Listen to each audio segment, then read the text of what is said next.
নমস্কার বন্ধুরা, আমি প্রতিমা আর তোমরা দেখছো প্রতিমা লাইফস্টাইল। দেখো, আজ আমি নিয়ে এলাম আইসক্রিম রেসিপি নিয়ে। এই গরমের দিনে আইসক্রিম কিন্তু ছোট থেকে বড় সকলেরই খুবই পছন্দের। তো তার মধ্যে যদি হয় কুলফি আইসক্রিম, তাহলে তো আর দেখতেই নেই। সকলে কিন্তু খুবই আনন্দের সাথে খাবে। তাই আজকেও আমি তৈরি করে নিলাম কুলফি আইসক্রিম খুব সহজেই, কয়েকটি ঘরোয়া উপকরণ দিয়ে, এবং সেটা আমি তোমাদের সাথে শেয়ারও করলাম। চলো তাহলে দেখে নেওয়া যাক কীভাবে আমি এই কুলফি আইসক্রিম তৈরি করলাম। দেখো, এর জন্য আমি লিকুইড দুধ নিয়েছি 500। তো গ্যাসটা অন করে গ্যাসে কড়া বসিয়ে আমি লিকুইড দুধটা দিয়ে দিলাম। তো এই দুধটা দেখো আমি ফুটিয়ে নিচ্ছি। প্রথমে দেখতেই পাচ্ছ ধীরে ধীরে দুধটা কিন্তু ফুটছে আমার।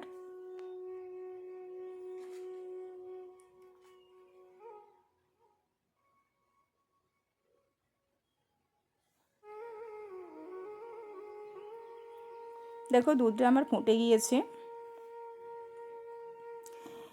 এবার দেখো, কড়ার গায়ে দুধের যে আস্তরণটা পড়েছে সেটা কিন্তু আমি খুন্তি করে নিয়ে আবার দুধের সঙ্গে মিক্সড করে দিচ্ছি।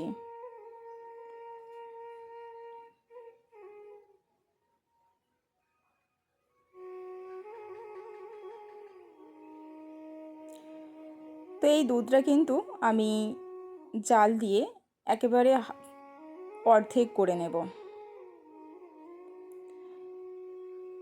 তো দেখো, দুধটা ফুটে যাওয়ার পর আমি একটু বাটিতে অল্প পরিমাণে দুধ নিয়ে নিচ্ছি।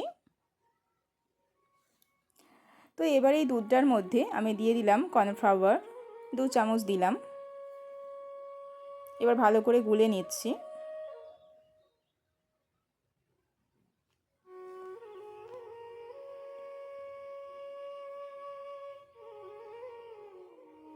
ওদিকে কিন্তু দুধটা আমি একদম গ্যাসের ফ্লেমটা লো ফ্লেম করে রেখেছি, ফুটতে দিয়েছি।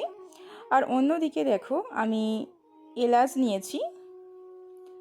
তো এলাচটা প্রথমে আমি ছাড়িয়ে নিচ্ছি, খোসা থেকে ভিতরে দানাটা নেব আমি। তো দানাটা আমি ছাড়িয়ে নিচ্ছি। তো এই দানাটা কিন্তু আমি ভালো করে গুঁড়িয়ে নেব।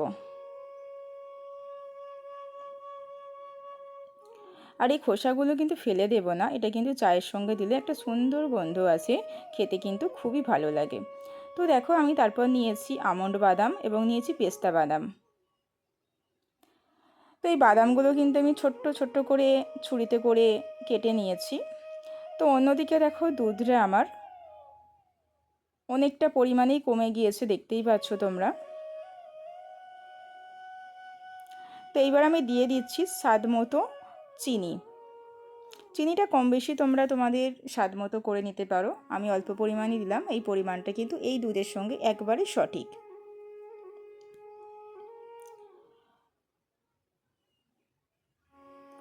এবার দেখো, যে এলাচটা আমি গুঁড়িয়ে রেখেছিলাম সেই এলাচ গুঁড়োটা আমি দিয়ে দিলাম।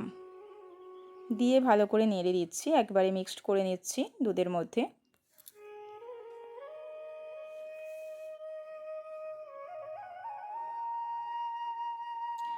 তো এইভাবে একবার তৈরি করে দেখো, মনে হবে কেনা জিনিসের থেকেও কিন্তু অপূর্ব সুন্দর খেতে। এবার দেখো, দিয়ে দিলাম গুঁড়ো দুধ।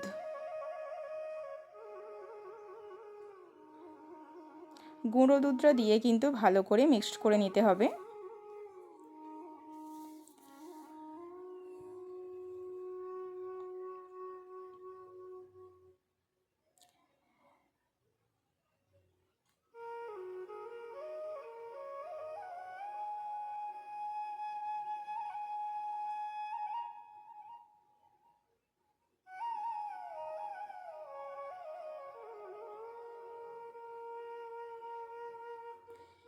এইবার দেখো, যে পেস্তা বাদাম আর আমন্ড বাদামটা আমি ছোট্ট ছোট্ট করে একবারে ছুরিতে করে কেটে নিয়েছিলাম, সেই বাদাম কুঁচোগুলো দিয়ে দিলাম।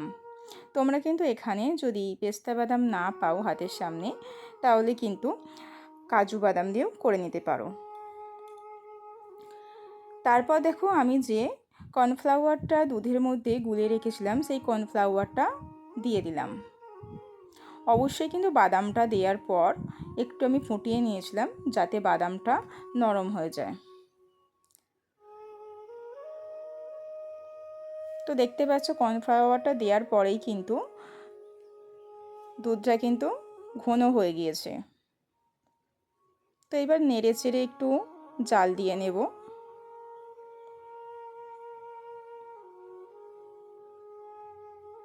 দেখো এইবার কিন্তু আমার হয়ে গিয়েছে। এবার এটা গ্যাস অফ করে আমি একেবারে ঠান্ডা হতে দেব। তো তারপর দেখো ঠান্ডা হয়ে গিয়েছে আমার পুরোপুরি। তো এবার দেখো আমি এরকম ছোট ছোট 4 গ্লাস নিয়েছি এবং এরকম পেপার নিয়েছি।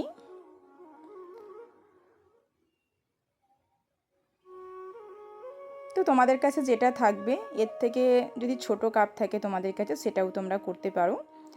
তো এইবার দেখো একটা চামচের সাহায্যে আমি তুলে নিচ্ছি, তুলে সেই কাপগুলোতে পরিমাণ মতো আমি দিয়ে দিচ্ছি। আমি কিন্তু বড় করেই করছি, তোমরা চাইলে ছোট সাইজ করেও করে নিতে পারো।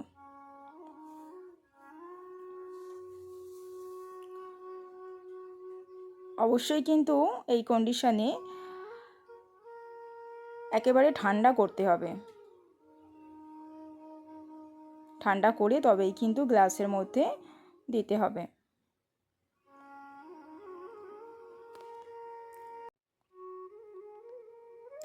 দেখো একইভাবে সমস্ত গ্লাসগুলো কিন্তু আমি ভরে নিলাম। দেখতেই পাচ্ছ আমার 5টা হয়েছে।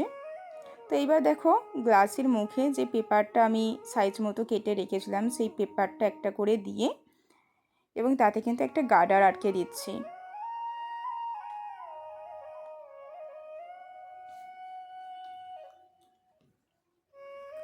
তো এইভাবে তৈরি করলে আমরা যে কিনে বাইরে থেকে খাই তার থেকেও কিন্তু খেতে খুবই সুস্বাদু হয়েছে। তোমরাও কিন্তু অবশ্যই এইভাবে ট্রাই করে দেখতে পারো। এবং এইভাবে যদি করে আমরা বেশি পরিমাণে করে ফ্রিজে রেখে দিই তাহলে কিন্তু বাচ্চাদের জন্য এই গরমের দিনে কিন্তু বাচ্চারা আইসক্রিমের জন্য খুবই বায়না করে, আর আমার ছেলে তো করেই। তো বাচ্চাদের কিন্তু বাইরে থেকে আইসক্রিম কিনে খেতে হবে না, সেটা কিন্তু তার সময় মতো সে ঘর থেকেই তৈরি করা জিনিস খেতে পাবে।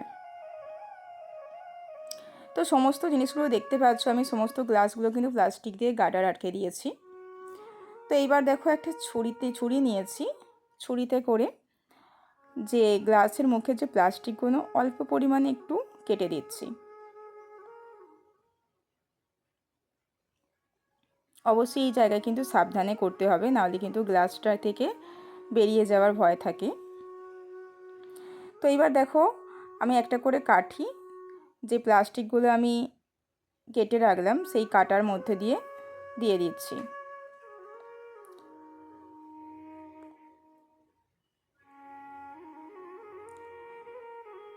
দেখো আমার কিন্তু আইসক্রিমগুলো ফ্রিজে রাখার জন্য আমার রেডি হয়ে গিয়েছে। এইবার আমি ফ্রিজে রেখে দেব 7 থেকে 8 ঘন্টা। তো তারপর দেখো চলে এলাম 7 থেকে 8 ঘন্টা পরে। দেখতেই পাচ্ছ আমি একটা করে প্লাস্টিক থেকে খুলে নিচ্ছি। অবশ্যই কিন্তু ফ্রিজ থেকে বার করে 2 থেকে 3 মিনিট রেখে দিতে হবে, তবেই কিন্তু গ্লাস থেকে বেরোবে। দেখতেই পাচ্ছ খুব সুন্দর কিন্তু আইসক্রিমগুলো বসে গিয়েছে। আর অবশ্যই কিন্তু আমি বড় সাইজ করে করেছি, তোমরা দেখতেই পাচ্ছ। দেখো খুব সুন্দর হয়েছে কিন্তু, আর খেতেও কিন্তু অপূর্ব সুন্দর লাগছে। আর এই কুলফি আইসক্রিম কিন্তু অল্পতেই গলে যায়, দেখতে পাচ্ছ তোমরা অল্পতেই কিন্তু জল হয়ে যাচ্ছে। দেখো দেখতে যেমন সুন্দর হয়েছে খেতেও কিন্তু অপূর্ব সুন্দর।